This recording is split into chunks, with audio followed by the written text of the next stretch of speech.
Здравствуйте, уважаемые друзья, зрители YouTube-канала Daily Europe Online. У меня в гостях Константин Ильич Боровой. Здравствуйте, Константин Ильич. Здравствуйте, Михаил.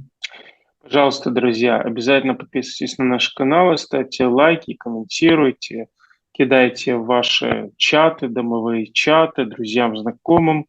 Это помогает продвигать видео. Тем более такие события у нас творятся. Ну что ж, Константин Ильич, сегодня впервые за последние 2 года, а то и начиная с 1945 года в Москве творятся какие-то странности, летают какие-то беспилотники, больше 20 штук. Из них несколько попало в жилые дома.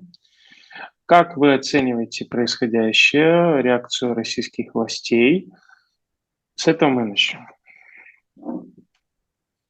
Понимаете, Россия применила тактику террористов. Это было очень странное решение Путина. Фактически он взял на вооружение террористическую активность, бомбежки жилых зданий. Ну, даже если это спецоперация, я уж не говорю о том, что это, если это война, ну, бомбежка не военных объектов, а именно жилых зданий. Последний раз такое случилось в 1940 году, когда Гитлер бомбил Лондон и таким образом пытался вывести Великобританию из участников коалиции антигитлеровской тогдашней, ну и запугать население. Вот похожая задача ставит перед собой Путин. И это в чистом виде, ну, терроризм, взятый на вооружение государства, технология террористических организаций. И это не первый случай запугивания, такая агрессивность не военная, что ли. Она свойственна была вот действиям Путина не только в Украине, в Грузии, в Молдове, в разных регионах, в Сирии. Вот то, что называлось, ну, нецивилизованное, что ли, поведение, нарушение норм, правил ведения войны, преступления против человечности. И то, что Украина пытается ответить на вот эти террористические атаки, это хорошо. И я думаю, что м, это пока носит демонстрационный характер. Вот, но мне кажется, что Путин должен понимать, и его окружение, что вслед за беспилотниками могут появиться в районе Москвы ракеты высокой точности, которые при современных средствах доставить поближе к Москве, поближе, может быть, даже не столько к Москве, сколько к бункеру, в котором скрывается Путин, не такая уж сложная задача. Тем более, что границ между Белоруссией и Россией или Украиной и Россией фактически нет, защиты границ.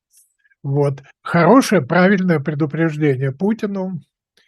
И я надеюсь, что начнется подготовка, ну, вот к следующему этапу действий, которые покажут, ну, серьезность намерений украинской стороны. Ну, опять же, украинская сторона не подтверждала принадлежности беспилотника в Украине. Более того, украинская сторона опровергла это. Ну, я обязан произнести официальную точку зрения. А, Константин Иванович, ну, мы же понимаем, что мы живем как бы в современном мире, когда, в общем-то, ну, все и так знают, и все и так понимают. Ну, очевидно было, что рано или поздно, ну, беспилотники ударят по Москве.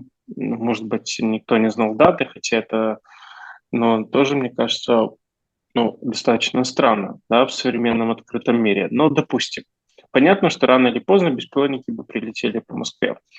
Не кажется ли вам, что российская пропаганда абсолютно не готова, ну, к подобным событиям, и все, что мы увидели, это попытка замолчать то, что очевидно для всех москвичей, потому что все москвичи так знают, что были разрушения этими беспилотниками. Ну да, пропагандистский, психологический эффект этих действий очень сильный. И совершенно очевидно, что пропаганда в данном случае никак не может использовать эти события в собственных целях. Это фактически разрушение пропагандистских установок последнего времени. Вот и противопоставить этому нечего. России не только пропаганде, но и вооруженным силам России. Дело в том, что Россия фактически не защищена от такого рода действий. И то, что делала Россия в Киеве несколькими днями раньше, и несколькими месяцами раньше, дает право Украине на такие действия. Признавать их собственным действием совершенно не обязательно, но это новое качество ситуации. Ситуация поменялась. Теперь Путину, по всей видимости, придется менять не только пропагандистскую тактику, но и военную тактику. Потому что использование вот тех же методов, которые использует Путин, против них, как оказалось, российские вооруженные силы не защищены. Я уж не говорю о руководстве страны и граждан страны. Так что, мне кажется, сейчас начнется очень серьезная... Кстати говоря, по поводу дронов, еще несколько лет назад это все-таки были игрушки. Это совершенно новый тип оружия, неожиданно эффективный. И, насколько я понимаю, продемонстрирована эффективность не только отдельных аппаратов, а эффективность и такого массового наступления аппаратов, то есть то, что называлось и называется у военных роя аппаратов. Константин Иванович, тут депутат Андрей Картополов, вы знаете, это руководитель Комитета Госдумы по обороне, заявил следующее. То есть атака стала возможной, потому что у нас очень большая страна, и всегда найдется лазейка, где беспилотник может пролететь, обходя районы расположения средств противовоздушной обороны. По его словам, по большей части, это информационная акция. Но что касается информационной акции, тут, как говорится, можно и частично согласиться. А вот что касается аргументации Картополова, большие размеры России, то есть, по сути, Арестович правильно говорит, расписывается в том, что до России доходят импульсы очень долго, да, до ее головного мозга. Это же смешно, если по Москве попадает, о каких вообще размерах России можно говорить, если столица, она абсолютно не защищена. Этот депутат, видимо, не в курсе. Там же ведь основное это во времена Руста, когда он на легком самолете низколетящим преодолел вот это расстояние от границы до Москвы. Это одна ситуация. Сейчас контролируется и воздушное пространство, и, так сказать, электромагнитное пространство. И контролируется очень хорошо, но в недостаточной мере. Там же ведь, понимаете, требуются очень мощные современные компьютерные системы, которые сканируют это пространство. И в области компьютерных систем Россия отстает очень сильно, и сегодня отстает еще и в связи с тем, что усложнены, скажем так, мягко, поставки комплектующих для современных компьютерных систем, скажем, для компьютера ФСБ или спецслужб, для которых комплектующие поставляются в первую очередь. Там все в порядке, с доносами все в порядке, но защита граждан, защита пространства – это не самая главная задача для чекистов. Поэтому здесь отставание очень заметно. Я думаю, повторюсь, возникает некоторое новое качество. Если Путин, его окружение не сумеют быстро оценить изменяющуюся обстановку, нужно будет пожалеть последующие действия, на которые они сегодня явно не рассчитывают и не очень понимают, что может произойти. Использование современных ракет, современных средств наведения, это не то же самое, что перехватить квадрокоптер и посадить его или лишить его управляемости. Современные ракеты – это не квадрокоптеры. Значит, я думаю, что Украина сделала заявку на предупреждение такое Путину, которое, если он его правильно не поймет, то все процессы, все события очень ускорятся, и не надо будет идти долго до Красной площади украинским войскам, чтобы проводить там парад Победы. Мгм. Можно будет это сделать дистанционно, как это делается в современном мире. Константин Иванович, вот если мы говорим о ситуации с общественным мнением России, не секрет, что Москва словно не чувствует этой войны. Это действительно так. То есть люди живут обычной жизнью, стараются абстрагироваться, сделать вид, что что-то происходит вне их поля зрения. Тем более на войне в Украине гибнут в основном представители республик, да, республик, населяющие Российскую Федерацию, но никак не москвичи, питерцы и так далее в основном. Как вы считаете, вот если участится количество налетов беспилотников на Москву, а то и дело, может быть, какие-то будут и ракетные удары откуда-то возьмутся, да, с какой-то стороны, может, со стороны Китая, еще откуда-то. Вот насколько это повлияет вообще на общественное мнение в России, в какую сторону? Понимаете, в стране, где нет гражданского общества Угу, вообще, предполагать общественное мнение было бы угу, абсурдом.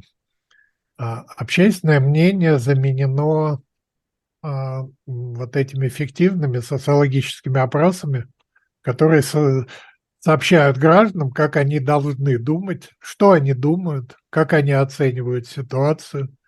Вот всеми этими митингами, путингами, на которых за хорошую плату там, артисты, пропагандисты произносят нужные фразы, которые остается просто выучить и повторять гражданам угу, России столько раз, сколько их об этом спросят. Общественное мнение в авторитарном государстве не угу, существует. Сегодня совершенно ясно, что граждане угу, боятся войны, боятся усложнения ситуации, но ничего сделать не могут. угу, Репрессивный аппарат включен, он действует очень эффективно и очень жестко, и вы знаете сроки наказания за очень такие угу, преступления, какие-то мелкие, что ли, дискредитация армии, просто высказанное собственное мнение. угу, Сроки достигают там 25 лет. угу, Скоро за это могут начать наказывать там высшей мерой. угу, Вот. Но проблема в том, что это не укрепляет власть угу, нынешнюю. Вот такая жестокость, она скорее отдаляет власть от общества. И это означает, что когда власть падет, все как, вот скажем, в Югославии, угу, примеров много, или там все как с Муаммаром Каддафи, угу, понимаете, митинг в поддержку Муаммара Каддафи, который заканчивается черенком лопаты. Или то же самое митинг в поддержку румынской коммунистической партии Чаушеску, который заканчивается расстрелом этого Чаушеску. Вот, при полном одобрении народа и ненависти к секуритатам, КГБ Румынии. Вот. Так что они копают себе могилу. Там будет серьезная проблема найти их всех после окончания этого угу, режима для того, чтобы наказать, потому что они как крысы будут разбегаться в разные стороны. Вот, и уже у многих подготовлены базы в других государствах, получено гражданство. Вот сейчас мы с европейскими экспертами обсуждаем именно эту угу, проблему. Послевоенное положение вот с КГБ, с окружением Путина, речь идет не только о трибунале, речь идет еще и о недопущении сохранения этой корпорации, угу, потому что она сегодня очень дистрибутирована, она существует в разных формах, в разных государствах во всем мире. угу, Агентурные сети КГБ сегодня очень активны в Соединенных Штатах, в Европе, в Великобритании. Они проводят убийства, проводят пропагандистские операции, там занимаются отмывкой денег. Это все очень серьезная проблема. Нам сегодня надо думать о том, как их ловить после того, как они начнут разбегаться. То есть вы думаете, даже приход войны на территорию Москвы не склонит общественное мнение в сторону Кремля? Общественного мнения, Михаил, нету. Есть запуганные граждане, которым сообщают, что они обязаны думать, должны думать. Сообщают им пропагандисты, пропагандистская кампания. И противно тех, кто с первого раза не понимает, их сажают в тюрьму на очень приличные сроки. Идет такой жестокий, жесткий воспитательный процесс. Вот говорить в этой ситуации об общественном мнении среди населения граждан России абсурд. Константин Иванович, хорошо. Как вы считаете, насколько происходящее, оно найдет какое-то понимание со стороны Запада? Потому что, очевидно, что на Западе все очень сильно боятся эскалации. Либо Россия так уже всем надоела, что, в принципе, по большому счету, до известной степени всем плевать, как будут развиваться события на территории самой России. Ну, это очень разные позиции, понимаете? Есть позиция вот современного Белого дома, социалистической партии, демократической партии, которая эту позицию артикулирует. Они опасаются распада СССР, опасаются потери власти Путиным, потому что на очень большой территории России начинает возникать переходной процесс. На территории, где сосредоточено огромное количество оружия, сетевые структуры, бизнеса, спецслужбы, разные регионы, национальные регионы и ядерное оружие. Понимаете, ядерное оружие опасно не только само по себе, что его кто-то может использовать, или даже, как Дима Рогозин говорит, можем их просто в шахтах взорвать, никому хорошо от этого не будет. Но оно начнет тут же распространяться по миру. Понимаете? Ядерное оружие, которое сегодня контролируется плохо, очень плохо контролируется международными соглашениями, обладателями которого стали, или становятся фактически террористические режимы, такие как Иран или Северная Корея. Понимаете? Вот все это умноженное на 100 может происходить, как опасаются демократы Соединенных Штатов, может начать происходить по всему миру. И это действительно страшновато. Тем более, что никаких путей решения этой проблемы они не предлагают. Поддержание Путина или способствование тому, чтобы Путин остался во главе с этой опасной России в переходный период, это не решение проблемы. Мы это видим на примере войны, которую Путин затеял в Украине. Завтра он может затеять эту войну в Казахстане, в Китае, где угодно. Понимаете? И есть очень разные позиции. Европейцы, есть восточные европейцы, которые ситуацию понимают значительно лучше. Мы сейчас переговариваемся с политиками Литвы. Они занимают более последовательную, позицию по сравнению, скажем, с американской или французской. Позицию последовательную, что Россия должна быть дезинтегрирована, и Путин должен быть лишен инструментов ведения войны. То, что говорилось по отношению к Милошевичу, если вы помните, что необходимо эти инструменты, орудия войны из рук Милошевича вырвать. И, в общем, НАТО занималось именно этим в Югославии.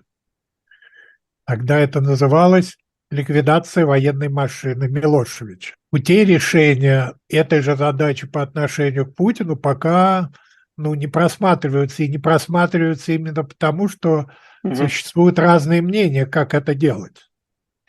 Кроме Восточной Европы есть Западная Европа, которая больше настроена на сотрудничество, хоть и с авторитарным режимом, но на сотрудничество. Вот, так что мы предлагаем проведение каких-то конференций. Началом этого процесса может быть создание Международного трибунала по военным преступлениям. Кстати сказать, то, что Зеленский поддерживает, его окружение, вот, но эту проблему надо как-то решать.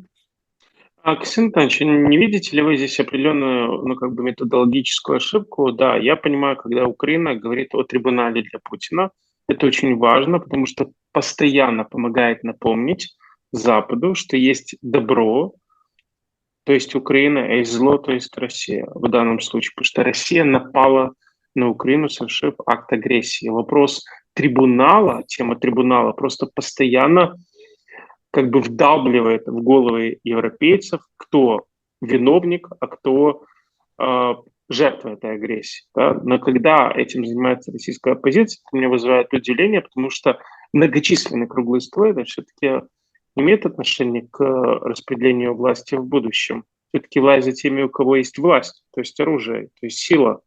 Вы согласны с этим? Вы знаете, это, я бы сказал, терапевтический процесс. Мгм.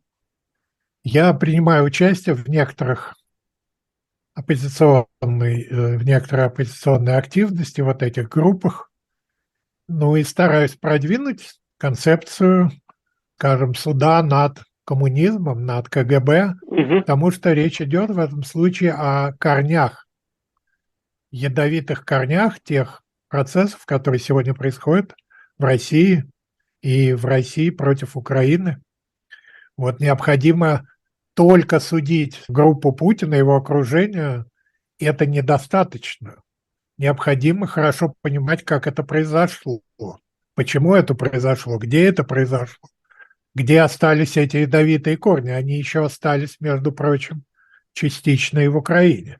Процесса, такого дечекизации в Украине не было. Он был в Грузии, Мгм. этот процесс под руководством Саакашвили и Ивано Мерабишвили. Но такого процесса не было еще в Украине. То есть все эти агентурные сети все еще существуют или Мгм. до войны, во всяком случае, существовали. Это серьезная проблема, а часть российской оппозиции – это имитация оппозиционной деятельности. Понимаете, вот эти навальнисты, которые сегодня обсуждают и пытаются привлечь внимание к коррупции во время производства ракет, которые падают на территорию Украины. Но, с одной стороны, это смешно, и это абсурд, а с другой стороны, это трагично, потому что часть западного сообщества, Мгм. она не понимает, что это другой вариант, так сказать, действий Кремля, обсуждения там навальнистами этой Шахерезады, яхты, которая не так уж и дорога, как у Абрамовича. Вот, понимаете, это способ введения в заблуждение общества, российское, там, украинское, западное общество. Константин Иванович, но все, что я знаю о революциях и русской революции начала 20 века, о двух революциях 5-17 года. Ну, 5 это даже не речь об этом, а 17 это все равно всегда борьба компромиссов. Это все равно всегда возможность быстрой перестройки. От лозунга «вся власть светом» до лозунга установления там, то есть от лозунга «против советов» до лозунга «вся власть светом». Да?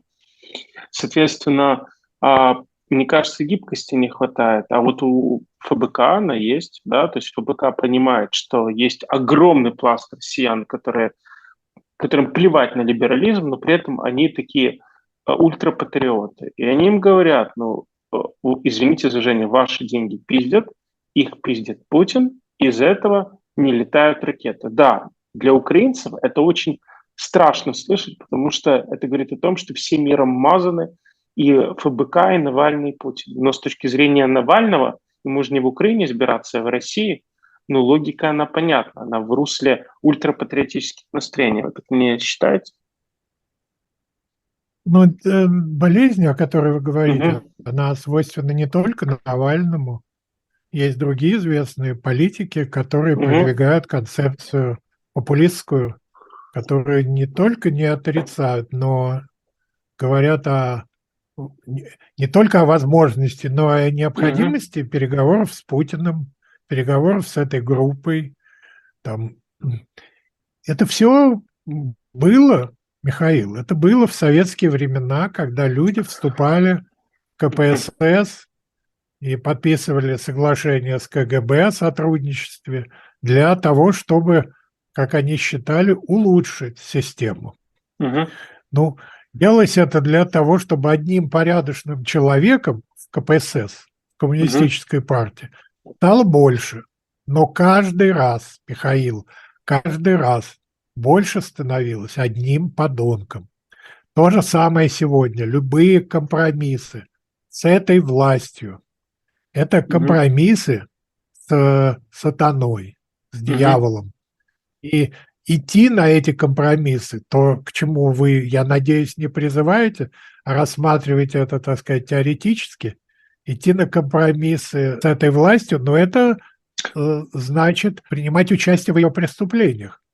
Константин Иванович, прошу прощения, но еще раз вам говорю, тут есть две позиции. С украинской точки зрения, ну, есть коллективная ответственность россиян, все одним миром мазаны, и агрессор, диктатор Путин, и ультрафашист Навальный. Но с точки зрения Навального и ФБК, но апеллирование к реальному российскому электорату, к наиболее его пассионарной части, ну, оно понятно в какой-то степени, да, потому что, ну, явно власть берется не с помощью круглых столов, а она берется с помощью силы, а сила как раз у российских ультрапатриотов.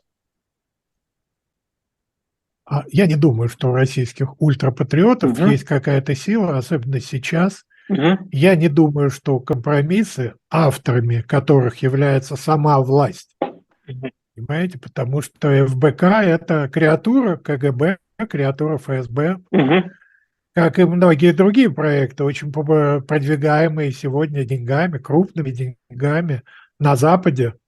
Это проекты, которые продвигает сам Кремль. Искать в этом здравый смысл – это все равно, что надеяться на здравомыслие самого Путина, который осознает степень своей преступности своих действий, возьмется за голову, скажет: ах, какой я плохой, что же я такое делаю. Но если вы в это верите, я вас поздравляю, это очень высокая степень наивности. Сегодня Путин борется за сохранение своей власти любыми способами, любыми жертвами.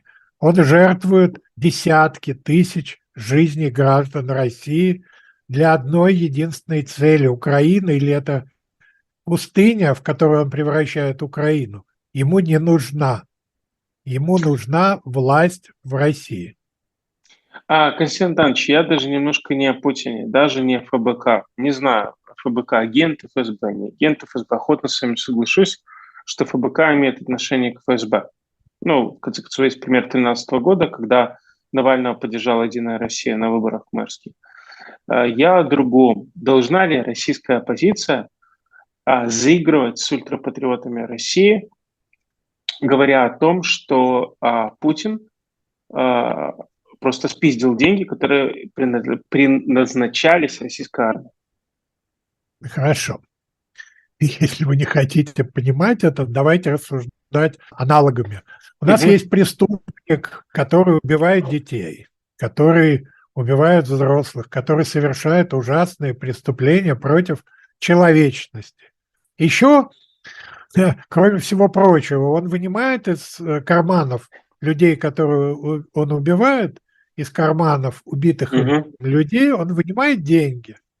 И вот часть оппозиции предлагают говорить о том, какой он меркантильный, как он забирает из этих карманов деньги.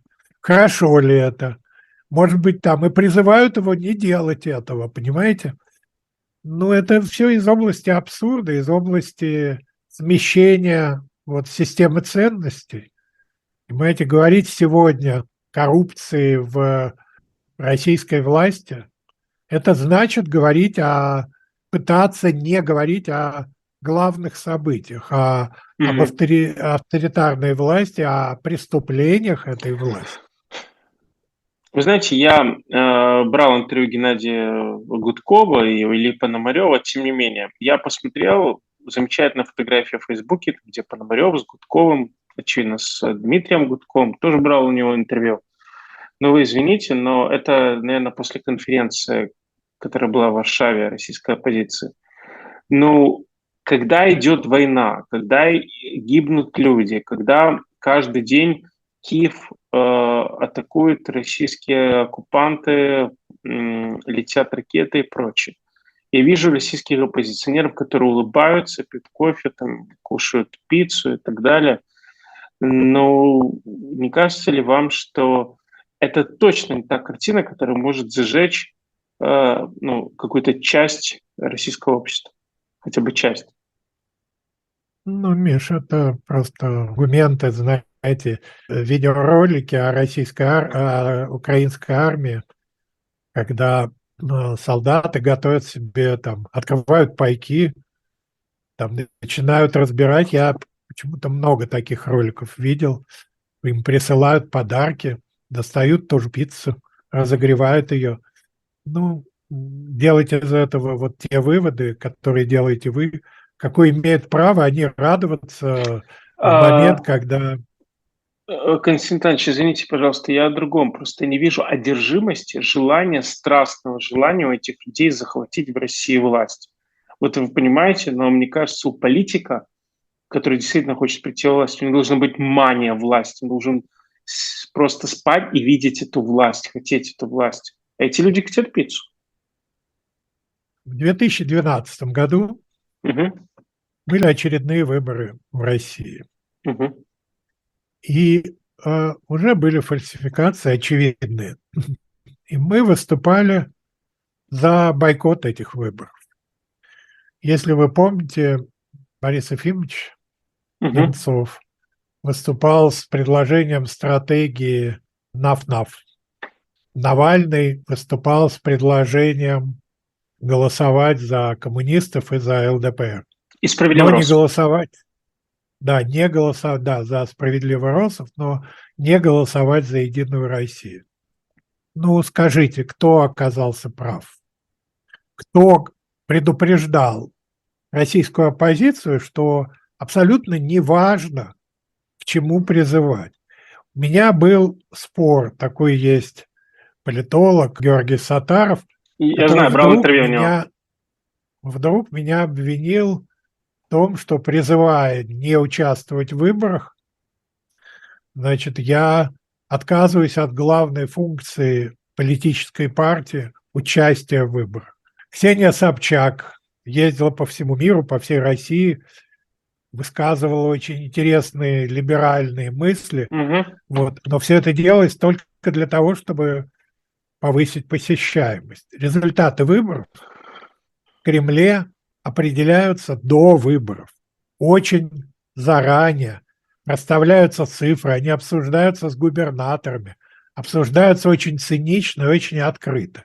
Любая стратегия, которая не направлена на бойкот выборов, это стратегия поддержки власти. Это призыв гражданам принимать участие в фиктивных выборах. Алексей Арестович, он использует такой интересный термин «создание поля боя». То есть он говорит о том, что контрнаступление Украины началось, и сейчас, по мнению Арестовича, Украина создает поле боя. То есть как бы определяя слабые места в обороне российской оккупационной армии. Перефразируя это выражение, не кажется ли вам, что отличие 2012 года от нынешнего в том, что сейчас создается политическое поле боя для российской оппозиции, то есть та область, которая не контролируется российской властью. И как раз сейчас бы следовало проявить реальное животное желание этой власти. Его просто нет. В Германии после окончания войны американцы провели социологический опрос. Это после уже судов, после Нюрнбергского процесса, после открытия данных о концлагерях, о Холокосте. В 1948 году под давлением оккупационной администрации была принята демократическая конституция Германии. Американцы провели опрос социологический, как немцы готовы голосовать. 70% немцев готовы были голосовать за нацистов. Мы с вами говорим об обществе, о российском обществе, отравленном, убитом, дезинтегрированном.